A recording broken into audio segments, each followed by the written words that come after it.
శ్రీమతి డొక్కా సీతమ్మ గారి పేరిట అన్నదాన పథకాన్ని ఈ రోజు నుండి ప్రతిష్టాత్మకంగా గవర్నమెంట్ జూనియర్ కళాశాలలో ప్రారంభించడం జరుగుతోంది. ఇది మనకు ఎంతో హర్షించదగ్గ పరిణామం. ముందుగా శ్రీమతి డొక్కా సీతమ్మ గారిని స్మరించుకోవడం మనందరి బాధ్యత. ఆమె జీవితం ఎందరికో ఆదర్శప్రాయం. డొక్కా సీతమ్మ గారు కుల మతాలకు అతీతంగా ఎవరికైనా ఏ సమయంలో అయినా ఆహారం అందించడంలో ప్రసిద్ధి చెందింది.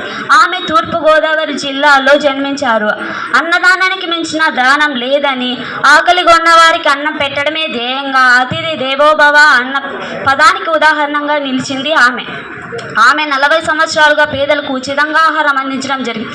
దాంతో డొక్కా సీతమ్మ గారికి అపర అన్నపూర్ణ అనే బిరుదు వచ్చింది. వారి సేవలను గుర్తించి మన ప్రభుత్వం ఆమె గౌరవార్థం మధ్యాహ్న భోజన కార్యక్రమాన్ని డొక్కా సీతమ్మ మధ్యాహ్న భోజనం అని పేరు పెట్టడం జరిగింది.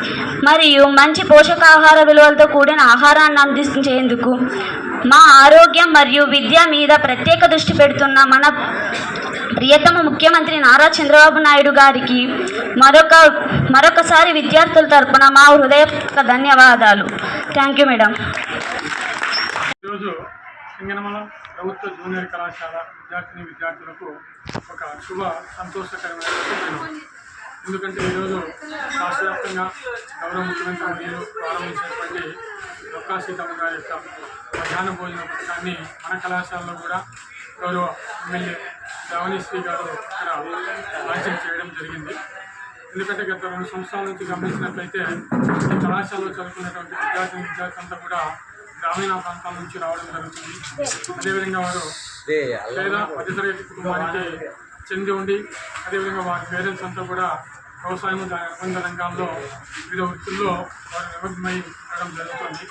కాబట్టి రోజువారీగా వాళ్ళు పొద్దున్నే గ్రామీణ ప్రాంతాల నుంచి క్యారియర్ తీసుకొని కాకుండా రావడం జరుగుతుంది. ఇక్కడికి వచ్చి వారు పడే ఇబ్బందులను కూడా మేము 2 సంవత్సరాల నుంచి గమనించినాము.